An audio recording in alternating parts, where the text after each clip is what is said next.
মনে হয় এলাকায় যদি একটা ইট পড়ে পুলিশ আর তৃণমূলের নেতারা জানে না এটা কোনোদিন হয়? পর্নোগ্রাফি অর্থাৎ কি আপনি ভালোভাবে জানেন, আপনি শিক্ষিত ব্যক্তিত্ব, কি মনে হয় পুলিশ জানতো না?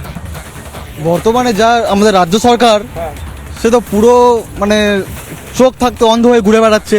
তার সমর্থনে তো আমাদের প্রশাসন পুরো ফুল সমর্থনে এগিয়ে যাচ্ছে। তো যত রকম দুর্নীতি, এই রকমের চরিত্রহীন মতো সমাজমূলক কাজ তো করেই যাচ্ছে। এটা তো পুরো সরকার প্লাস প্রশাসনের সমর্থনেই হচ্ছে দাদা এগুলো। সরকার আর প্রশাসনের সমর্থন হচ্ছে, মানুষ বলছে। আচ্ছা, আপনি কি উত্তর দিন, আপনি প্রশ্ন করতে চান, কি প্রশ্ন করবেন? প্রশ্ন একটাই করতে চাই যে লক্ষ্মীর ভাণ্ডার দিচ্ছে সরকার আমাদের মহিলাদেরকে, তো মহিলাদের সুরক্ষাটা কোথায় এখানে? হয়ে গেল। তো মহিলাদের সুরক্ষা, আপনি তো পড়াশোনা জানেন, উনি তো স্বীকার করলেন। আর উনি তো বললেন পড়াশোনা জানে, একটু মোবাইলটা খুলে ফেলুন না। নারী সুরক্ষা নিয়ে পশ্চিমবঙ্গের মান একটু দেখে নিন না, আমি তো দেখবো না। মোবাইল খুলতে হবে না, একটু ত্রিনয়ন খুলে দেখুন।